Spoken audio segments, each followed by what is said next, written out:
The lock clicked with such finality that I almost didn't register the cold at first.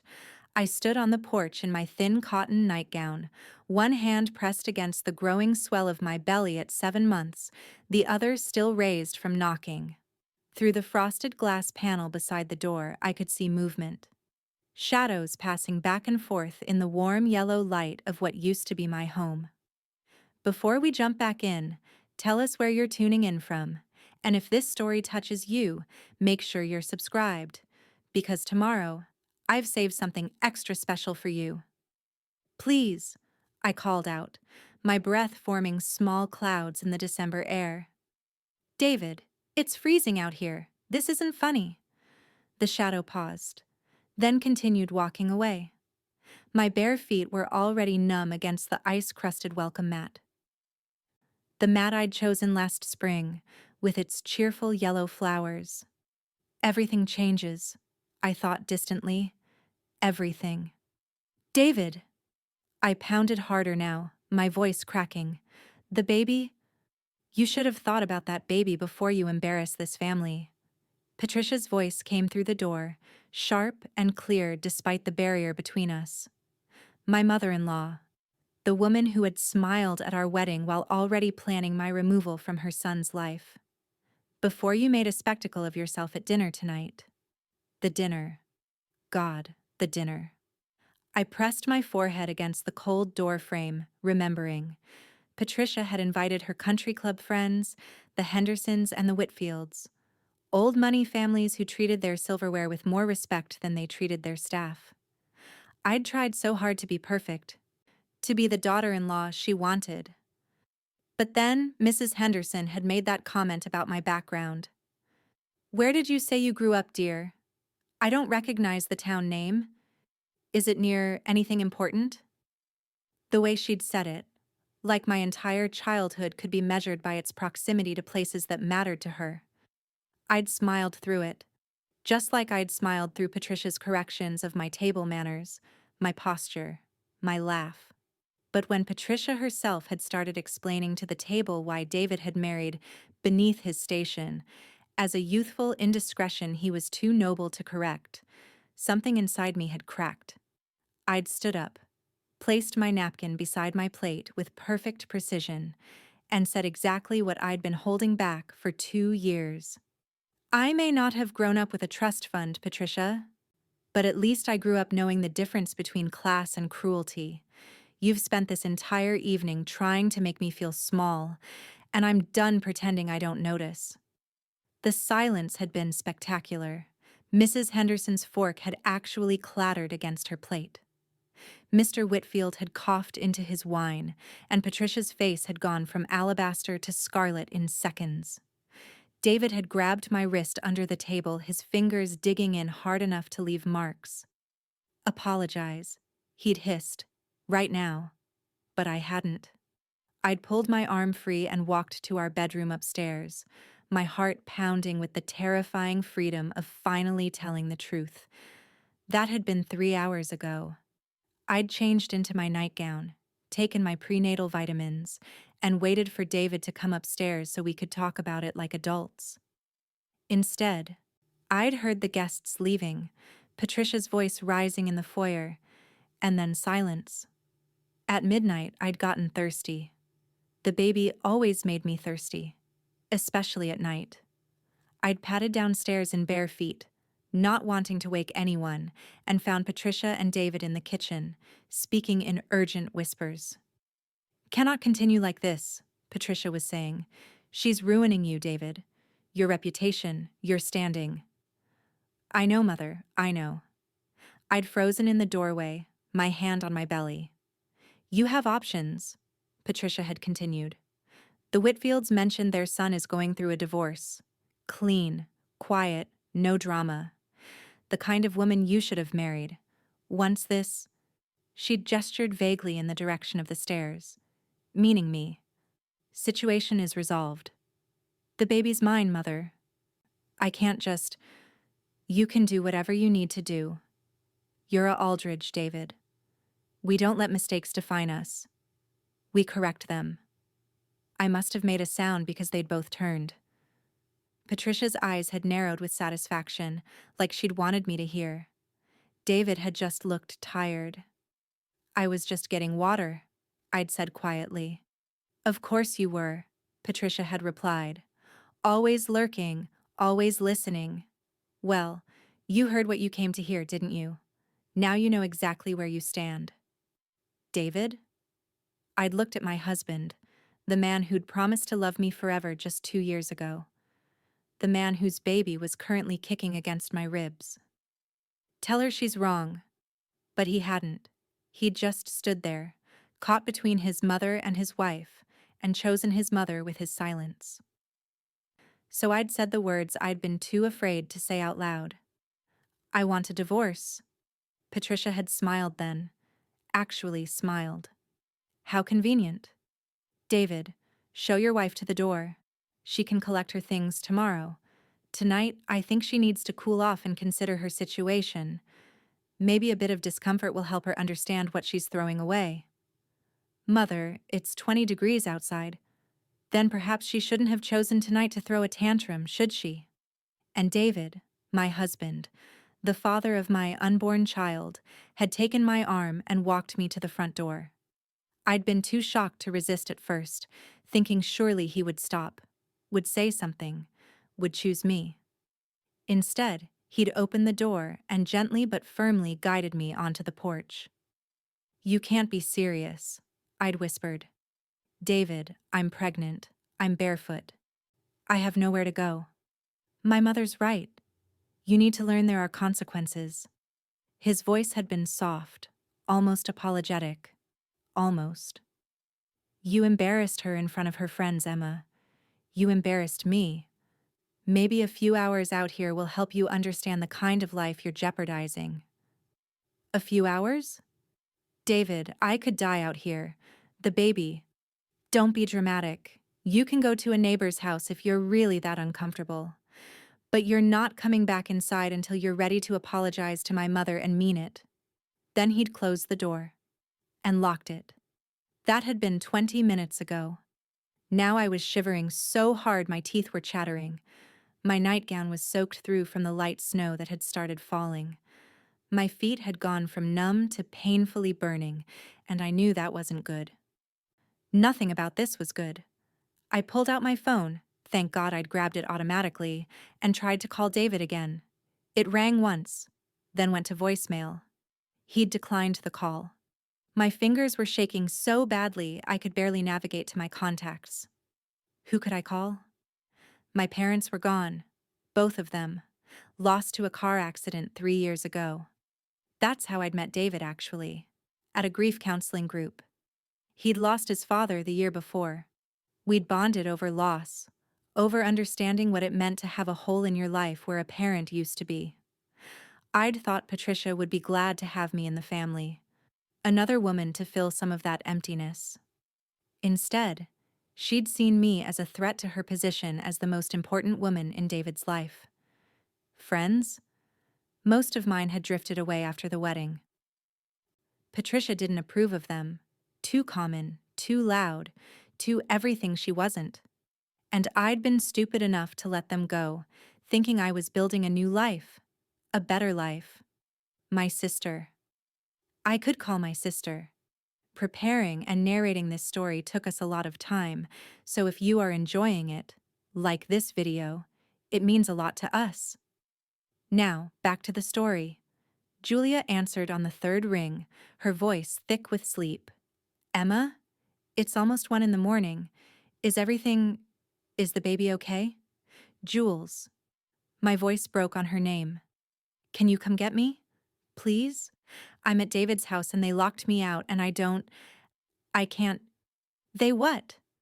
Suddenly she was wide awake. Who locked you out? Emma, are you outside? Right now? David and Patricia. We had a fight and they… Jules, I'm so cold. My feet hurt and the baby keeps moving like she knows something's wrong and I don't know what to do. I'm already getting dressed. Stay on the phone with me. Don't hang up, okay? I'm 30 minutes away, but I'm coming right now. Can you get to somewhere less exposed? A car? A shed? The garage, I said. my mind working slowly through the cold fog. There's a side door. It's usually unlocked. Go there. Right now. Keep talking to me. I stumbled off the porch, my feet screaming with pain as they hit the frozen grass. The motion sensor lights clicked on, flooding the yard with harsh white light. Through the living room window, I could see Patricia sitting in her wingback chair, a glass of wine in her hand, staring straight ahead. Not looking at me. Not coming to help. She knew I was out here suffering, and she was having a drink to celebrate it. The side door to the garage opened with a creak that sounded like a scream in the quiet night. Inside, it was marginally warmer, protected from the wind and snow at least. David's Mercedes sat gleaming in the dim light from my phone screen. $40,000 on wheels, more than he'd spent on our entire wedding. I'm in the garage, I told Julia, my whole body shaking now. Good. That's good, Emma. Now listen to me. You need to stay warm. Are there any blankets? Towels? Anything? I looked around, my eyes adjusting to the darkness. Tools hung neatly on the walls, paint cans stacked in perfect rows. And there, on a shelf, there's a tarp, and some old jackets on hooks. Painting clothes, I think. Use everything. Wrap yourself up. Sit down against the wall, away from the door. Conserve your body heat. I'm driving as fast as I can. I did as she said, wrapping the musty-smelling tarp around my shoulders and pulling on 2 jackets that smelled like paint thinner and motor oil.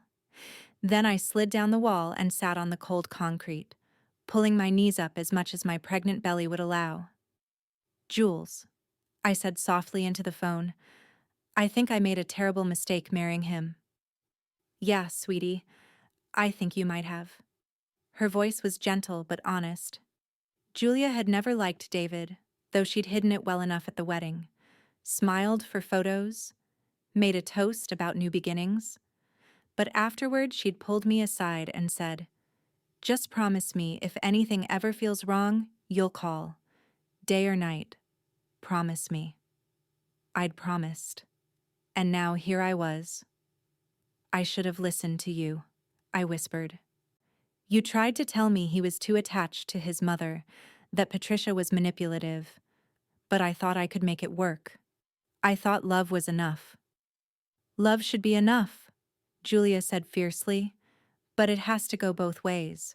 And right now, I'm pretty sure locking your pregnant wife out in the cold in December isn't love. That's something else entirely. The baby kicked hard, as if agreeing.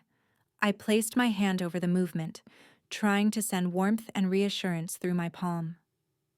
I'm sorry, I thought. I'm so sorry I brought you into this mess. 20 minutes, Julia said. I'm almost to the highway. Stay with me, Em. But my eyes were getting heavy. The cold that had been sharp and painful was becoming something softer, more distant, almost comfortable. That scared me more than the pain had. Jules, I'm really tired. No, Emma, no. Don't fall asleep. Talk to me. Tell me about the baby. Have you picked out a name yet? Sophia, I murmured. After Mom. David doesn't know yet. He wanted to name her Patricia. Of course he did, Julia said darkly. Well, Sophia's perfect. Mom would have loved that. What else? What's your nursery going to look like? I don't know if there's going to be a nursery anymore. The words came out slurred. I said I wanted a divorce, Jules. I finally said it out loud. Good. That's good, Emma. You and Sophia deserve so much better than this. And you're going to get it, I promise. But first, you need to stay awake. 15 minutes. Can you do that for me? I tried to answer, but my teeth were chattering too hard. The tarp crinkled as my shaking intensified. Somewhere in the distance, I heard a car door slam. Voices. But they sounded underwater, distorted. Emma? Emma? The garage door was opening, but not the door I'd come through. The big door, the one for the cars, rising with its mechanical whir. Light flooded in, blinding me. There you are. Patricia's voice sharp with irritation. Making a scene as usual. David, get her up. The neighbors' lights are on. We can't have them seeing this. Strong hands grabbed my arms, hauling me to my feet. The tarp fell away. I tried to stand, but my legs wouldn't support me. She's freezing, Mother. Her lips are blue. Then perhaps next time she'll think twice before acting like a spoiled child at dinner. Patricia. A new voice, male but not David's. Dr. Whitfield? She needs medical attention. Look at her. She's fine. Just dramatic. Emma has always had a flair for the theatrical.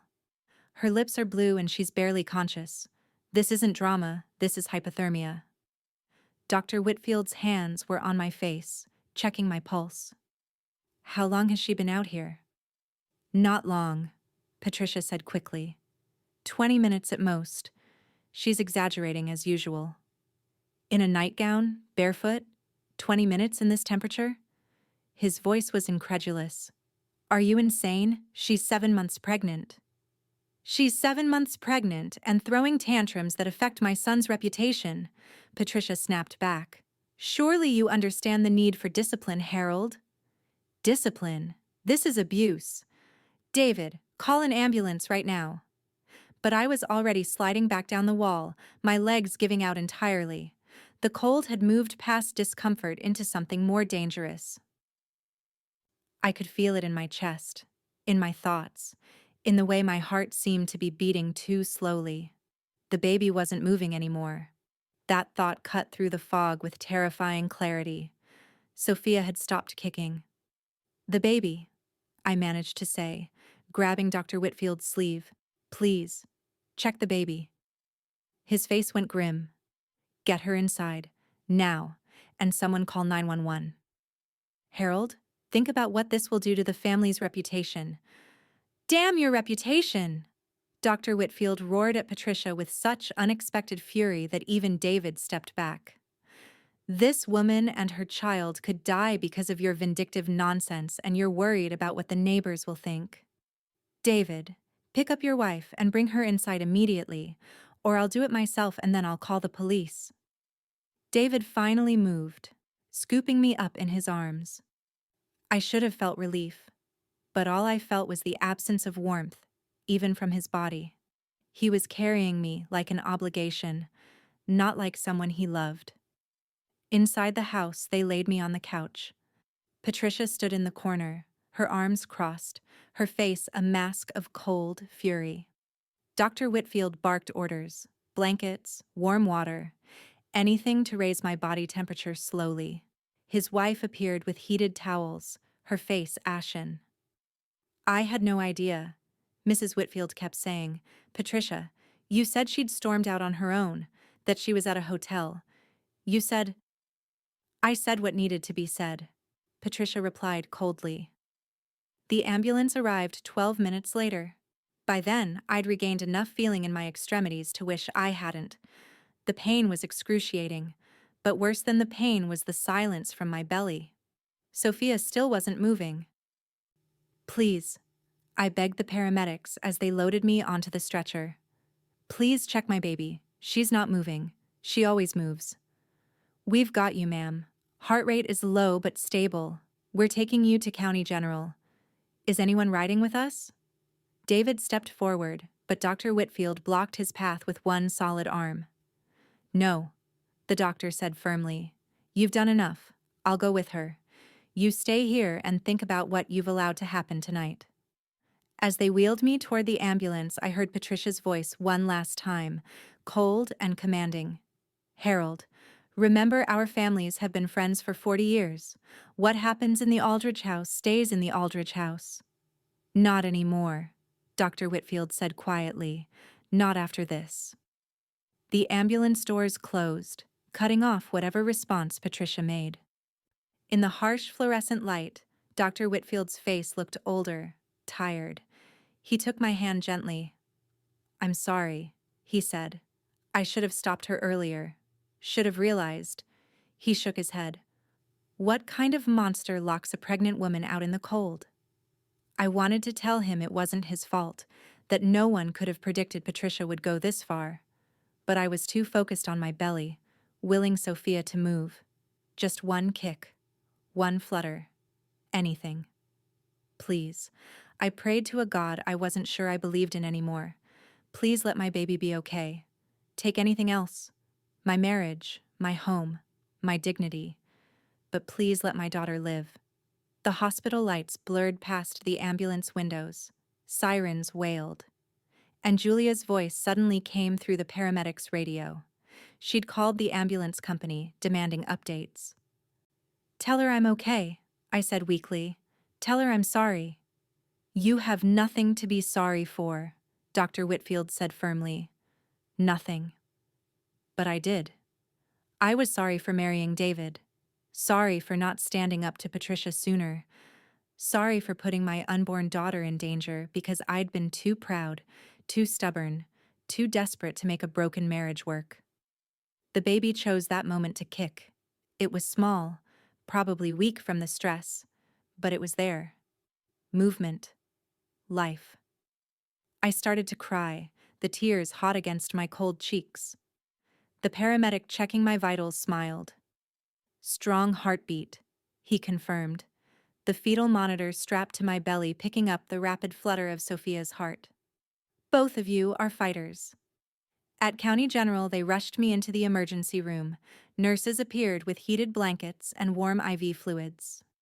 A doctor checked my vitals while another ran an ultrasound, checking Sophia thoroughly. Julia burst through the doors 15 minutes later, still in her pajamas, her hair wild. "Emma." She practically fell on me, then pulled back, afraid she'd hurt me. Oh my God. Oh my God, when they said ambulance, "We're okay," I said, and meant it. "Sophia's okay. We're both okay." "You're hypothermic and severely dehydrated," the doctor corrected, but gently. "Another hour out there and we'd be having a very different conversation. As it is, we need to monitor you both overnight. The stress could trigger early labor." "Whatever you need to do," I said. Julia grabbed my hand, her grip fierce. "I'm not leaving, not for a second. And I'm calling a lawyer first thing in the morning, the best one I can find. Because what they did to you," her voice cracked, "that's not just divorce material, that's criminal." Dr. Whitfield, who'd been standing quietly in the corner, cleared his throat. "I'll testify to what I saw, for whatever it's worth. And I'm fairly certain my wife will too, Patricia's threats notwithstanding." "Why?" I asked him. "Why would you do that? Patricia said your families have been friends for decades." "Because 40 years of country club lunches doesn't mean I can stand by while a pregnant woman is abused," he said simply. "Some lines shouldn't be crossed. Patricia and your husband crossed them tonight, and they need to face consequences." A nurse appeared in the doorway. "Mrs. Aldridge? Your husband is here. He's demanding to see you." Every muscle in my body tensed. Julia's hand tightened on mine. "Tell him no," I said, surprised by how steady my voice sounded. "Tell him I don't want to see him. Not now. Not ever." "Are you sure?" the nurse asked gently. "He seems very insistent." "I'm sure." I looked down at my belly, at the slight movement under the blankets as Sophia shifted. "My daughter and I are done being treated like we don't matter. We deserve better than a man who would lock us out in the cold to please his mother." The nurse nodded and disappeared. A moment later, I heard David's voice rising in anger in the hallway, demanding access, throwing around his family name like it meant something here. It didn't. The nurse returned with a security guard, and David's protests faded into the distance. "Good riddance," Julia muttered. Then softer, "I'm proud of you, Em. That took guts." Did it? I wasn't sure. All I knew was that somewhere between the locked door and the ambulance ride, something had shifted inside me. The woman who would have apologized to Patricia, who would have begged David to take her back, who would have made herself smaller to fit into their world, that woman had frozen to death on that porch. The woman lying in this hospital bed was different, harder, colder in some ways, warmer in others. A mother bear protecting her cub. I'd begged them to let me in. Pleaded. Frozen. Almost died. And now I was going to make sure they understood exactly what they'd created when they locked that door. Dr. Whitfield excused himself after a while, promising to check on me tomorrow and to have his wife send the clothes I'd left at the house. Julia curled up in the chair beside my bed, refusing to leave despite the nurse's insistence that visiting hours were over. "I'm family," she told them firmly, "and family doesn't abandon each other in the cold." The dig at David and Patricia wasn't subtle.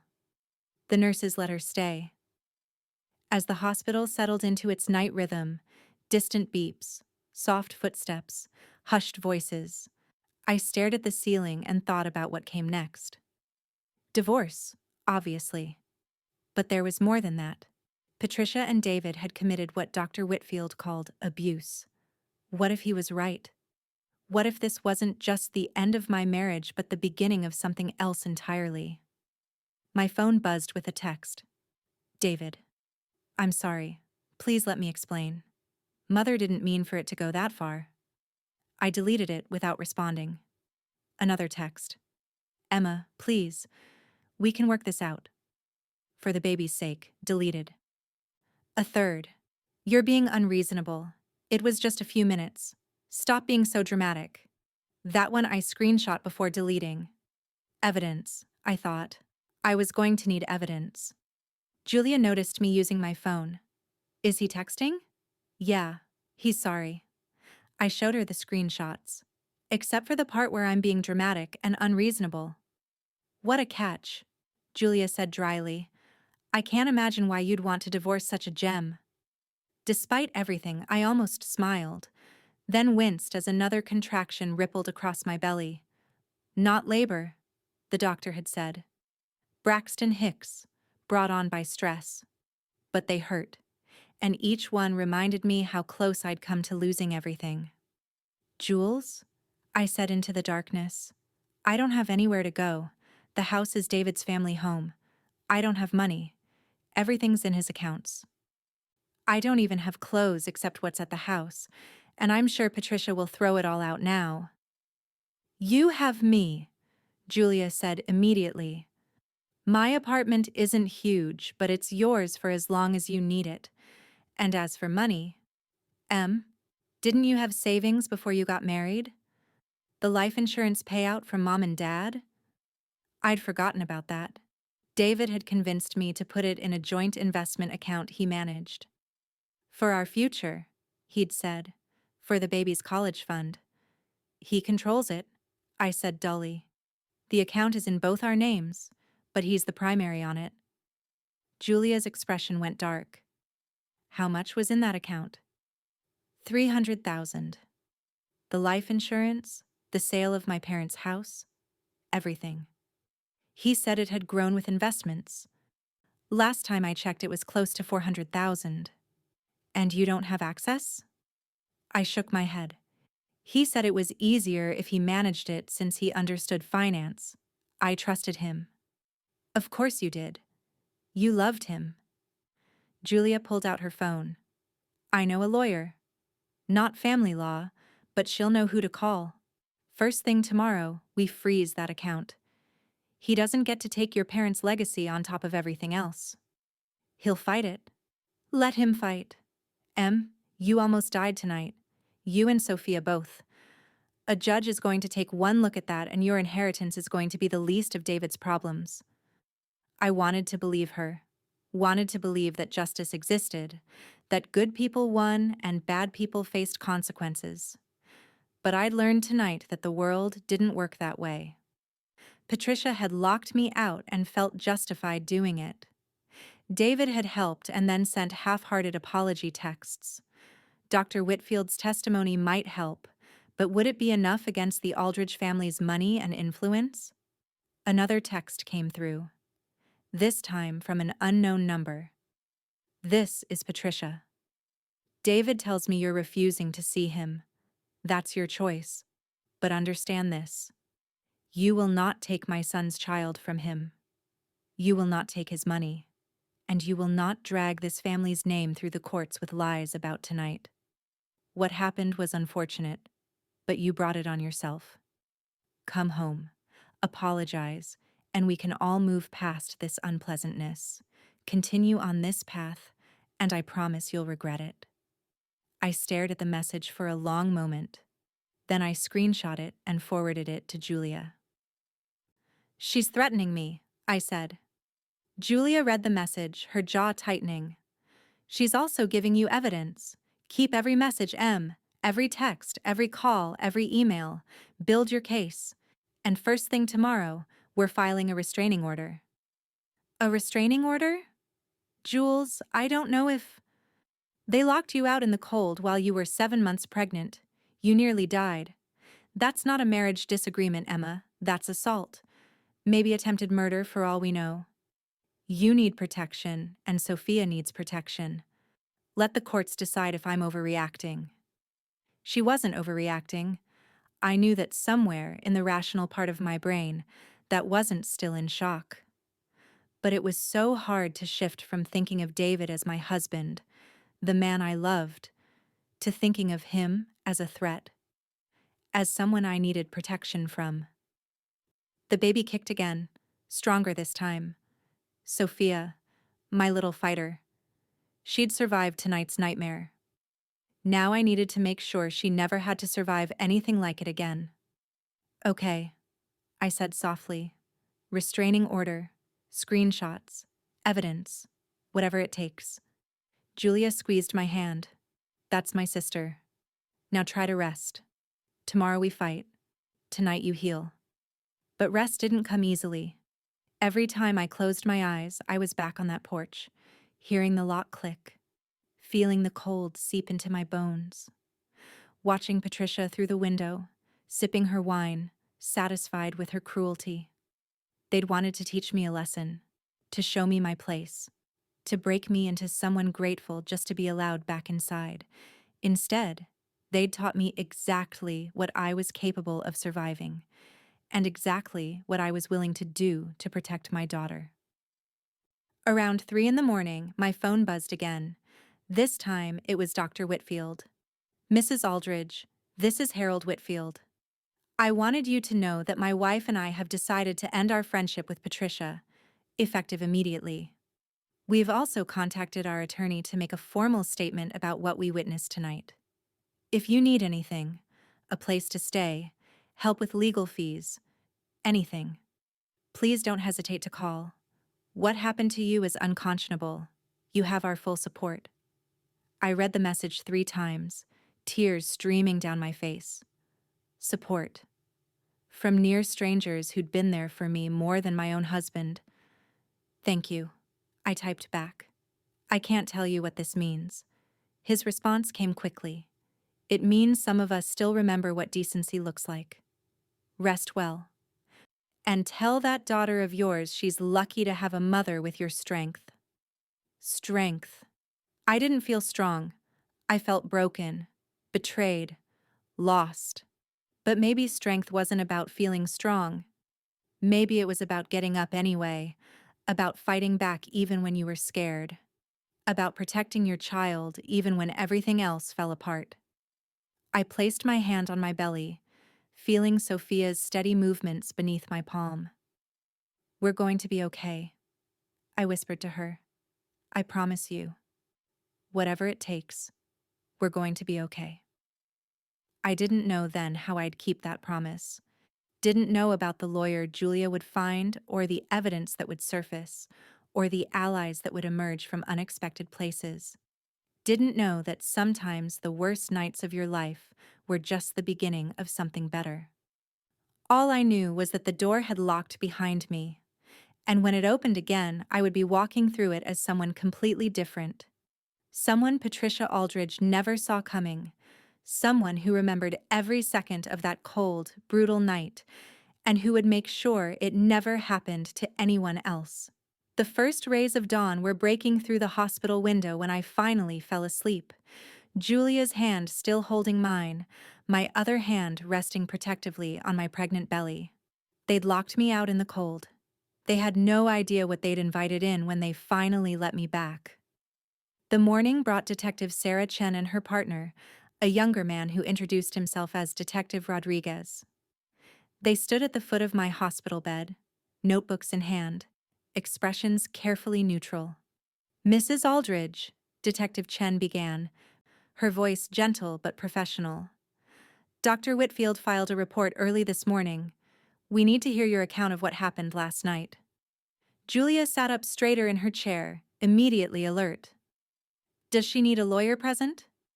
"She's not under investigation," Detective Rodriguez assured her. "We're here because what Dr. Whitfield described constitutes domestic violence and reckless endangerment. Possibly more serious charges given Mrs. Aldridge's condition." I told them everything. The dinner party, Patricia's comments, my decision to finally speak up, the fight, and then the locked door. Detective Chen's pen never stopped moving across her notepad. When I got to the part about standing outside for nearly an hour, barefoot in the snow, her jaw tightened almost imperceptibly. "Your husband physically escorted you outside?" she asked. "Yes, but he didn't. I mean, he wasn't violent about it. He just guided me to the door and locked it behind me." "Mrs. Aldridge, he forced you out of your home in freezing temperatures while you were pregnant and barefoot. That's violence." Detective Chen's voice was firm but kind. "The fact that he didn't hit you doesn't make it less violent." The words settled over me like a weight. Violence. I'd been thinking of it as cruelty, as betrayal, as a terrible mistake. But violence? That word carried implications I wasn't ready to face. "We have Dr. Whitfield's statement," Detective Rodriguez added. "He's willing to testify that when he arrived, you were hypothermic and barely conscious. That your mother-in-law showed no concern for your welfare and actively tried to prevent medical intervention. That's not just domestic violence, that's criminal negligence." "What happens now?" Julia asked. "That depends on Mrs. Aldridge." Detective Chen looked at me directly. "You can press charges, given the evidence, your medical records, Dr. Whitfield's testimony, the text messages you mentioned.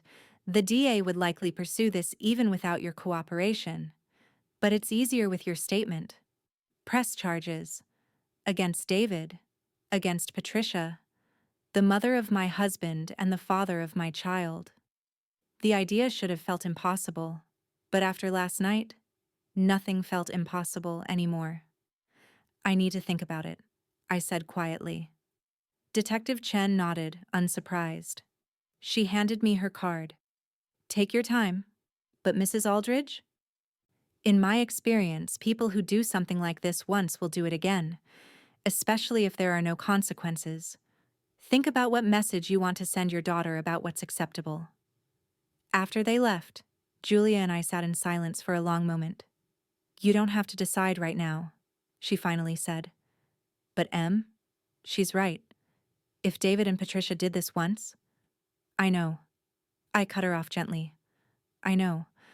I need to process this. Yesterday, I was planning to apologize to Patricia to save my marriage. Today, I'm supposed to send my husband to jail?" "Yesterday you almost died," Julia said bluntly. "Yesterday your daughter almost died. I think that changes the equation pretty significantly." A nurse came in to check my vitals and change my IV. After she left, Julia's phone rang. She glanced at the screen and her eyebrows shot up. "It's Melissa Thornton," she said. "The lawyer I mentioned. She must have gotten my voicemail." "Answer it," I told her. Julia stepped into the hallway. Through the window in the door, I could see her gesturing as she spoke, her expression intense. 5 minutes later, she came back in, her face flushed with excitement. "She's coming here, right now. And she's not just any lawyer.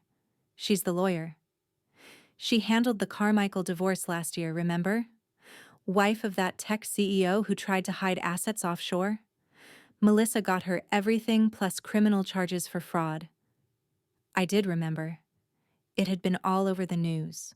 The wife had ended up with 70% of $1 billion fortune and the husband had ended up in prison. Jules, I can't afford someone like that. I have no money right now. Everything's tied up in David's accounts. She knows. I told her everything. She said she'll work on contingency plus a retainer that will settle after we freeze your assets. Emma, she wants your case. She called it deliciously winnable, and I quote, "Any judge who wouldn't eviscerate a man for locking his pregnant wife outside in December isn't fit to wear the robes." Hope, dangerous and fragile, sparked in my chest. Maybe this wasn't as impossible as it seemed. Maybe there was a way through this that didn't leave Sophia and me destitute and broken. Melissa Thornton arrived an hour later, and she was nothing like I'd imagined. Late 50s, silver hair pulled back in an elegant bun, wearing a burgundy suit that probably cost more than my car. But her handshake was firm and her eyes were sharp with intelligence. "Emma," she said, settling into the chair Julia vacated. "I'm going to be blunt because we don't have time for dancing around the issues. What happened to you last night was criminal. Your husband and mother-in-law committed at least 3 prosecutable offenses that I can identify immediately. The question isn't whether you have a case. You do. The question is, how far you want to take this." "I want my daughter to be safe," I said. "And I want David and Patricia to understand they can't ever do this again. To me, or to anyone else." Melissa smiled, and it wasn't a nice smile. It was the smile of a shark spotting prey. "Good. Then here's what we're going to do. First, emergency restraining order against both David and Patricia, filed this morning. Second, emergency motion to freeze all marital assets until we can get a full accounting. Third, we're going to pursue criminal charges in parallel with the divorce proceedings." "Can we do that? File criminal charges?" "We don't file them. The DA does. But with Dr. Whitfield's testimony and your medical records, they'll file. Trust me. This is exactly the kind of case prosecutors love. Wealthy family thinks they're above the law, pregnant victim, clear evidence of malice and intent." She pulled out a tablet and began taking notes. "Now, tell me everything about your finances. Every account, every asset, every piece of property." For the next 2 hours, I laid out my financial life. The joint investment account with my inheritance. The house, David's family home, technically owned by a family trust that Patricia controlled. His salary at his family's investment firm. My complete lack of income since I'd quit my job as a graphic designer when we got married, at Patricia's insistence that Aldridge wives don't work. Melissa's expression grew darker with each revelation. "They isolated you financially," she said flatly. "Classic abusive pattern. Made you dependent, then used that dependence as leverage. Emma, how much do you know about David's actual income? He makes about $200,000 a year. At least that's what he told me. And the investment firm, who owns it? The family. Patricia, David, and his uncle Richard." Melissa made a note. "I'm going to need to depose all of them, because here's what I think happened.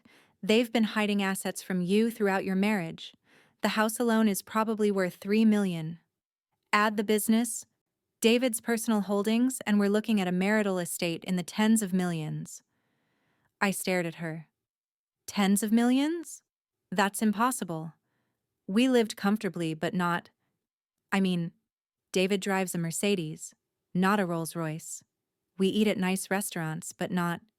"They controlled the narrative," Melissa interrupted. "Controlled what you saw, what you knew, what you had access to. It's called financial abuse, Emma, and it's going to work in your favor. Judges hate this. They really, really hate wealthy families preying on vulnerable spouses."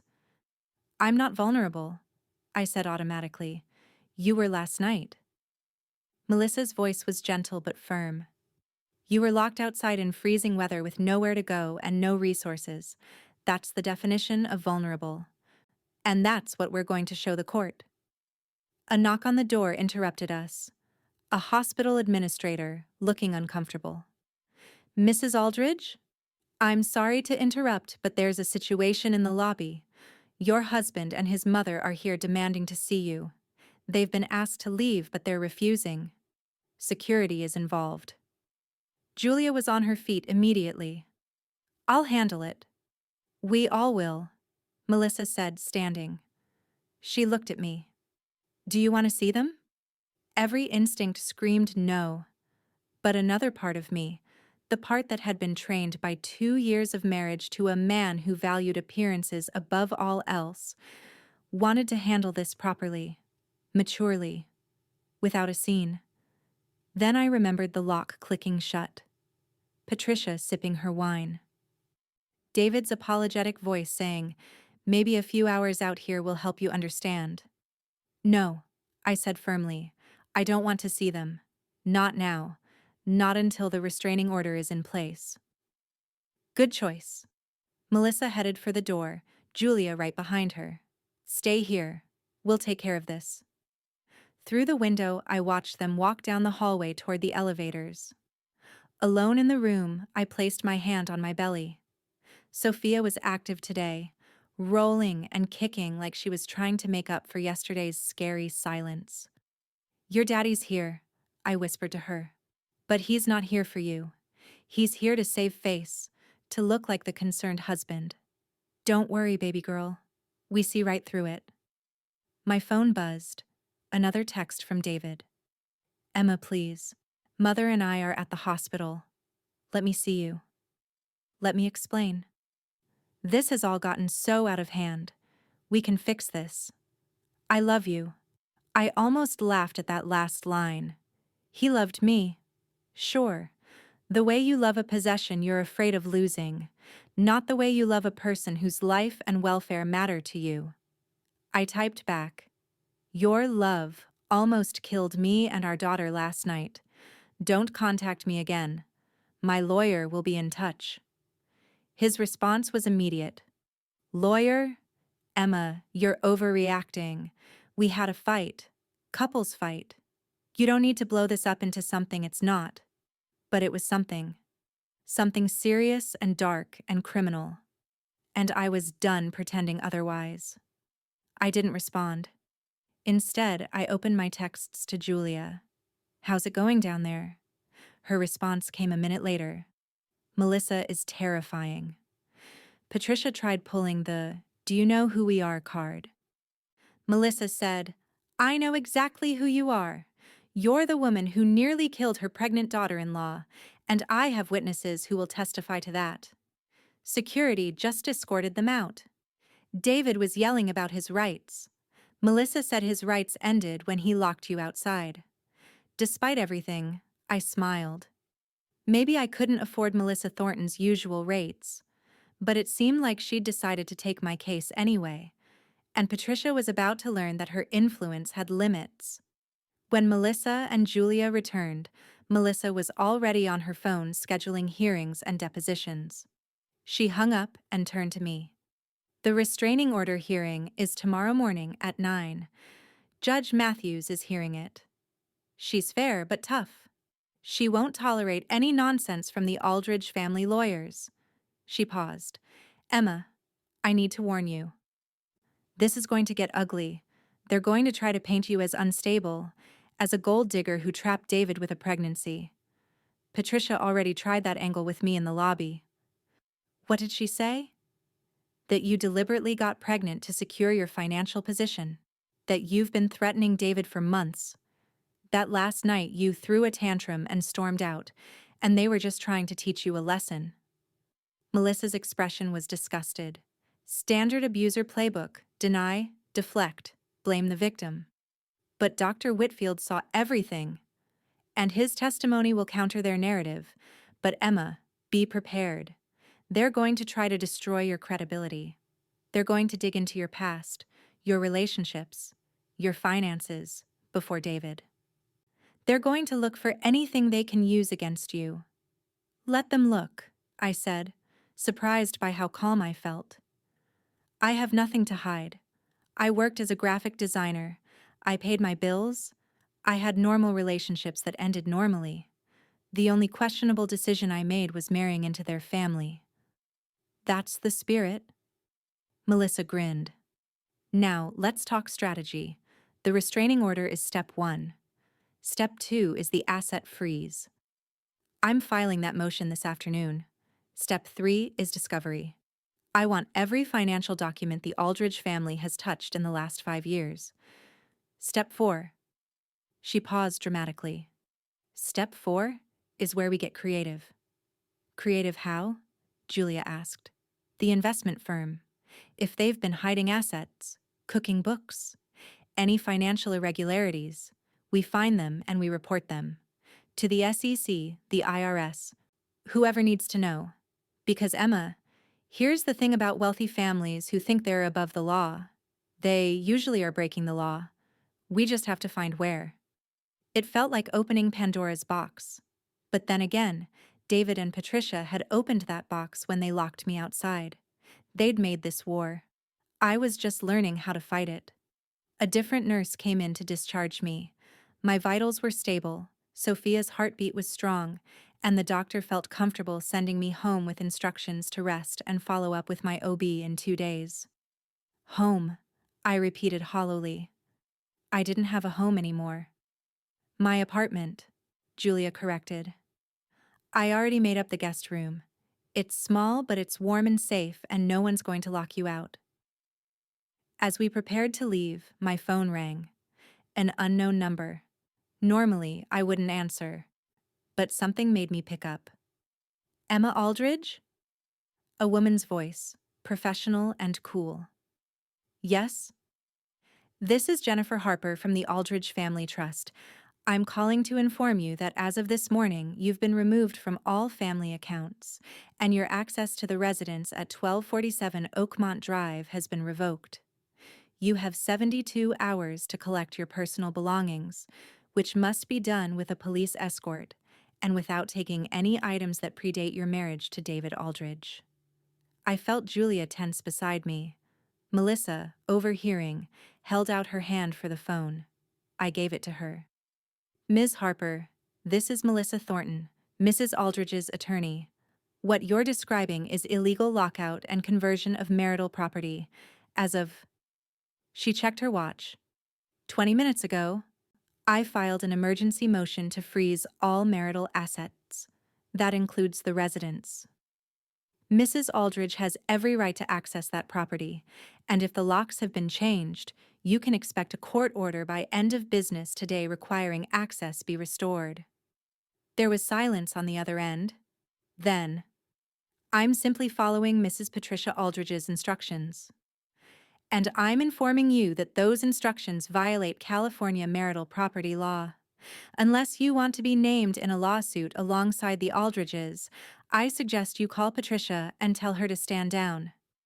Mrs. Emma Aldridge will collect her belongings when and how she chooses, without time limits and without oversight. Melissa's voice could have frozen fire. Are we clear? I'll relay your message to Mrs. Aldridge. You do that. Melissa hung up and handed me back my phone. They're panicking. That's good. Panicked people make mistakes. We left the hospital through a side entrance to avoid any media. Apparently, Dr. Whitfield's report had leaked to the press, and there were already reporters in the main lobby asking questions about the pregnant woman locked out by wealthy family story. Julia's apartment was in a converted warehouse in the Arts District, all exposed brick and large windows. The guest room was indeed small but bright, with a double bed covered in a sunflower-patterned quilt. It's perfect, I told Julia, and meant it. It was warm. It was safe. No one here would hurt me. That night, lying in an unfamiliar bed, I felt Sophia moving and wondered what kind of world I was bringing her into. A world where her father had betrayed her mother, where her grandmother was a monster, where her parents' marriage had imploded before she was even born, but also a world where her Aunt Julia would drive through the night to rescue her, where strangers like Dr. Whitfield would stand up for what was right, where lawyers like Melissa would fight for justice. My phone buzzed with an email. I almost ignored it, but the subject line caught my eye. You need to see this. The sender was an address I didn't recognize. Inside was a single attachment, a scanned document. It took me a moment to understand what I was looking at. Then my blood ran cold. It was a prenuptial agreement, signed by me and David, dated 2 days before our wedding. The terms were brutal. In the event of divorce, I would receive nothing. No alimony, no property settlement, no claim on any assets acquired during the marriage. The problem was, I'd never seen this document before. That wasn't my signature. I sat up, my heart pounding, and forwarded the email to Melissa with a single line. They forged my signature on a prenup. Her response came within seconds. Screenshot everything. Forward me the original email. Don't delete anything. Emma, this is fraud. We've got them. I stared at the document, at the careful forgery of my name. They'd planned this. Even before we were married, they'd been planning for the day they might need to discard me. Patricia's insurance policy against the day her son married someone beneath his station. But they'd made a mistake. They'd been so arrogant, so certain of their power, that they'd left evidence. And now that evidence was going to destroy them. I placed my hand on my belly, feeling Sophia's steady kicks. Your grandmother made a big mistake, baby girl, I whispered. She thought she was dealing with someone weak, someone who would break and beg to come back. She doesn't know what she created when she locked that door. Tomorrow, the restraining order hearing, then the asset freeze, then discovery, where we'd tear apart the Aldridge family finances and find every dirty secret they'd been hiding. They'd locked me out in the cold to teach me a lesson. Now I was going to teach them one. And by the time I was done, they were going to wish they'd left that door open. The courtroom was silent as Judge Matthews reviewed the forged prenuptial agreement. 3 weeks had passed since that frozen night on the porch, and winter had given way to early spring. My belly had grown larger, Sophia more active with each passing day. Mr. Aldridge, Judge Matthews said, her voice cutting through the tension like a blade. Are you telling this court that you had no knowledge of this fraudulent document? David's lawyer, an expensive shark named Carson Webb, stood quickly. Your Honor, my client maintains he believed the prenup was legitimate. If there was fraud, he was as much a victim as— Save it, counselor. The judge's expression was ice. I've reviewed the handwriting analysis. The document was created on a computer registered to Patricia Aldridge and printed from her home office. The notary whose seal appears on this document has testified, under oath, that Mrs. Patricia Aldridge paid him $10,000 to backdate his signature. Your client may claim ignorance, but his mother certainly cannot. I watched Patricia's face drain of color. She sat ramrod straight in her designer suit, but her hands trembled slightly on the table. Beside her, David looked smaller somehow, diminished. Melissa leaned close to me. We've got them, she whispered. Judge Matthews wasn't finished. Furthermore, the forensic accounting has revealed a pattern of financial manipulation that borders on the criminal. Mr. Aldridge, your investment firm has been siphoning funds from your wife's inheritance account for 2 years. $380,000 to be precise, moved into offshore accounts in your mother's name. Your Honor, we can explain— Carson Webb tried again. I'm sure you can. I'm sure you have a dozen explanations prepared. But here's what I see. A young woman, pregnant and vulnerable, systematically isolated from her own money, locked out of her home in freezing temperatures, and nearly killed through deliberate neglect. Then, when she sought help, her signature was forged on a document designed to leave her destitute. Judge Matthews removed her glasses. I've been on this bench for 20 years. I've seen abuse in many forms. This is among the worst. The gallery behind me was full. Dr. and Mrs. Whitfield sat in the front row, both having testified yesterday about what they'd witnessed. Julia was beside me, her hand gripping mine. And in the back, I'd spotted several reporters taking notes furiously. "Mrs. Emma Aldridge," Judge Matthews addressed me directly, "I'm granting your petition for divorce. Furthermore, I'm awarding you the following: full custody of your unborn child with supervised visitation only for Mr. David Aldridge, contingent on completion of domestic violence counseling. The marital residence will be sold and proceeds split 60-40 in your favor. All stolen funds from your inheritance will be returned with interest and penalties. You will receive spousal support of $15,000 monthly for 5 years." David's face had gone white. Patricia looked like she might faint. "Additionally," the judge continued, "I'm forwarding the evidence of fraud and embezzlement to the district attorney's office. Mrs. Patricia Aldridge, you should expect criminal charges to be filed within the week." "Your Honor!" Patricia finally found her voice, standing abruptly. "This is outrageous. Do you know who we are? The Aldridge family has been a pillar of this community for generations. You cannot—" "Sit down, Mrs. Aldridge." Judge Matthews's voice was steel. "I know exactly who you are. You're a woman who locked her pregnant daughter-in-law outside in 20-degree weather to teach her a lesson about obedience. You're a woman who forged legal documents and stole hundreds of thousands of dollars. Your family name means nothing to me in the face of such cruelty." She banged her gavel. "This court is adjourned." As we stood to leave, David tried to approach me. Security stepped between us immediately. The restraining order was still in effect. "Emma, please," he said, his voice breaking. "I never wanted any of this.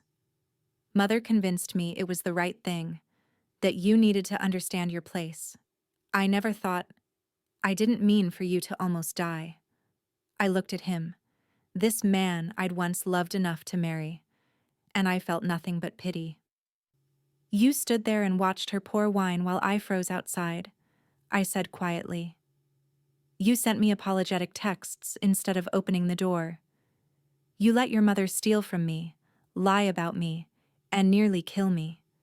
And you're still blaming her instead of taking responsibility." "I'm sorry," he whispered. "I'm so sorry." "I know you are. But sorry doesn't change what happened. Sorry doesn't make you a father our daughter can trust. Sorry is just a word you say when you're caught." Melissa touched my arm gently. "We should go." As we walked out of the courthouse, reporters swarmed. Melissa had prepared me for this moment. "Mrs. Aldridge, what do you want people to know about domestic violence?" I paused on the steps, Julia beside me, my hand resting on my pregnant belly. Behind me, I could feel David and Patricia being escorted out a different exit, avoiding the press. "I want people to know that abuse doesn't always look like bruises," I said clearly. "Sometimes it looks like financial control, like isolation from friends and family, like being made to feel small and grateful for whatever scraps of dignity you're allowed to keep." I took a breath.